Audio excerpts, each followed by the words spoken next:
एक नगर में धनवान सेठ रहता था। नगर में सबसे ज्यादा धन उसी के पास था, परंतु वह बहुत ज्यादा कंजूस था। वह कौड़ी भी कभी दान नहीं करता था और खर्च भी बहुत कम करता था। इसीलिए पूरे नगर में उसको कंजूस सेठ कहकर बुलाते थे। नगर में त्योहार के दिन सेठ की पत्नी ब्राह्मणों को भोजन के लिए बुलाती थी। जितनी भी बार नगर के ब्राह्मण भोजन कर रहे होते थे, सेठ सामने बैठ जाता था। सेठ सोचता, यह कितना ज्यादा भोजन करते हैं। मेरे नगर के तो सारे ब्राह्मणों को मैं देख चुका हूँ, सभी बहुत ज्यादा खाते हैं। क्यों ना मैं दूसरे नगर में किसी ऐसे ब्राह्मण की तलाश में जाऊं जो बहुत कम भोजन करता हो। ऐसा सोचकर वह अपनी पत्नी से कहता है कि अब की बार मैं ब्राह्मण को भोजन के लिए लेकर आऊंगा। इतना कहकर सेठ ऐसा ब्राह्मण ढूंढने दूसरे नगर निकल जाता है। सेठ बहुत जगह देखता है, लेकिन उसे सभी ब्राह्मण हृष्ट पुष्ट नजर आते हैं, जिन्हें देख वह सोचता है कि यह सब तो कितने हृष्ट पुष्ट दिख रहे हैं। जरूर ही यह तो बहुत अधिक भोजन खाते होंगे। वह कुछ ब्राह्मणों से पूछता भी है कि वह कितना भोजन करते हैं। सभी का जवाब 5 रोटी, 8 रोटी, दाल चावल आदि ही था, जो कंजूस सेठ को बहुत अधिक लगता है। वह तलाश जारी रखता है। आगे चलकर उसे एक पतला सा गरीब ब्राह्मण नजर आता है। सेठ उससे पूछता है कि आप कितना भोजन करते हो।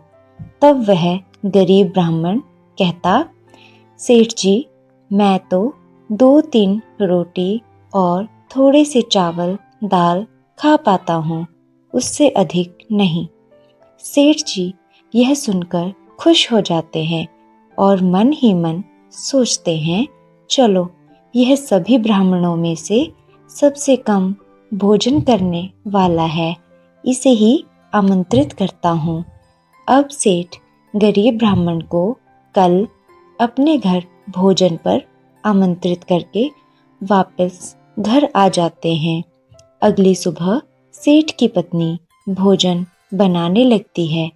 तभी सेठ जी को व्यापार के सिलसिले में नगर से बाहर जाना पड़ता है। सेठ पत्नी से कहते हैं कि मैंने एक पतले गरीब ब्राह्मण को बुलाया है, तुम उन्हें भोजन करवा देना। मैं कुछ काम से नगर से बाहर जा रहा हूँ। इतना कहकर सेठ जी चले जाते हैं। दूसरी तरफ गरीब ब्राह्मण अपनी पत्नी को बताकर भोजन के लिए चलने लगता है। तब ब्राह्मण की पत्नी कहती, हमारे 8 बच्चे हैं, इन्हें भी अपने साथ ले जाओ। अच्छा और स्वादिष्ट थोड़ा थोड़ा भोजन यह भी खा लेंगे। ब्राह्मण अपने 8 बच्चों के साथ सेठ के घर पहुंच जाता है। सेठ की पत्नी गरीब ब्राह्मण के साथ 8 बच्चे देख आश्चर्यचकित होती है, परंतु पति की आज्ञा अनुसार वह उन सबको भोजन करवाती है। भोजन करने के बाद ब्राह्मण सेठ की पत्नी से बचा हुआ भोजन अपनी पत्नी के लिए साथ ले जाने को कहते हैं। सेठ की पत्नी बचा हुआ भोजन ब्राह्मण को देती है और ब्राह्मण अपने बच्चों के साथ घर लौट जाता है। उनके जाने के कुछ समय पश्चात सेठ घर वापस आता है। काफी प्रसन्न होकर कहता है, जो भोजन बनाया था मुझे भी दे दो। पत्नी से दोपहर के भोजन के बारे में पूछता है। तब पत्नी उन्हें बताती है कि ब्राह्मण अपने 8 बच्चों के साथ भोजन करने आया था तथा बचा हुआ भोजन अपने साथ लेकर चला गया। इतना सुनते ही सेठ आग बबूला हो जाता है और सोचता है कि हमारे नगर के ब्राह्मण ज़्यादा भोजन करते हैं, जिसके कारण मैं उसे दूसरे नगर में ढूंढ कर लाया और वह तो सभी ब्राह्मणों से भी ऊपर अपने बच्चों को साथ लेकर आया और बचा हुआ सारा भोजन साथ ले गया। ऐसा सोचते हुए कंजूस सेठ ब्राह्मण के घर की तरफ चला जाता है। ब्राह्मण के घर पहुंचते ही कंजूस सेठ जोर जोर से चिल्लाने लगता है। गरीब ब्राह्मण घर के अंदर दुबक कर बैठा होता है। तब ब्राह्मण की पत्नी पूछती है, क्या हुआ और यह सेठ आपको इतने जोर जोर से क्यों पुकार रहा है? ब्राह्मण कहते, आज तो यह सेठ मुझे नहीं छोड़ेगा। यह बहुत कंजूस है। इसने मुझे यह सोचकर भोजन पर आमंत्रित किया था कि मैं बहुत कम भोजन करता हूँ, परंतु मैं तो अपने साथ बच्चों को ले गया था और ऊपर से तुम्हारे लिए भी खाना साथ ले आया। अब तो सेठ जी का गुस्सा 7वें आसमान पर है, पता नहीं क्या होगा। तब ब्राह्मण की पत्नी कहती, आप यहीं रुको, सेठ जी को तो मैं संभालती हूँ।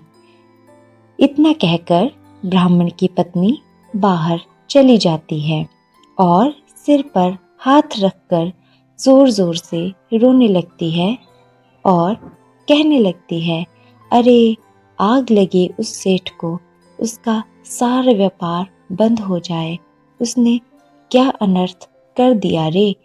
वह कह ही रही होती है कि सेठ जी आश्चर्यचकित होकर उससे पूछते हैं कि आप ऐसा क्यों बोल रही हैं। फिर वह कहती, क्या बताऊं आपको, दूसरे नगर में किसी धनवान सेठ ने मेरे पति को भोजन पे बुलाया था। अब पता नहीं उन्होंने ऐसा क्या खिलाया कि मेरे पति जब से आए हैं तब से बेसुध पड़े हैं। अरे नाश हो उसका जिसने मेरे भोले पति की ऐसी दशा की। पता नहीं मेरे पति ठीक होंगे भी कि नहीं। अगर मुझे वो सेठ मिल गया ना तो मैं उसे ज़रूर सबक सिखाऊंगी। और ज़ोर ज़ोर से रोने लगती है। सेठ सोचता, अच्छा है, इसे यह नहीं पता कि वह सेठ मैं ही हूँ। ये तो ज़ोर से चिल्ला चिल्ला कर सबको इकट्ठा कर देगी। इससे पहले कि इसे पता चले कि मैं ही वो सेठ हूँ, मैं यहाँ से वापस चला जाता हूँ। कंजूस सेठ सारा गुस्सा भूलकर वापस चला जाता है। कंजूस सेठ का व्यवहार बदल जाता है। ब्राह्मणी की तरकीब काम कर जाती है तथा ब्राह्मण क्रोध से बच जाता है। सेठ को सबको भोजन करवाने का फल मिलता है, उसका व्यापार बढ़ता है तथा इन सब के बाद कंजूस सेठ अपने नगर के ब्राह्मण को भोजन पर बुलाता है, पर कभी यह नहीं देखता कि किसने ज़्यादा खाया और किसने कम।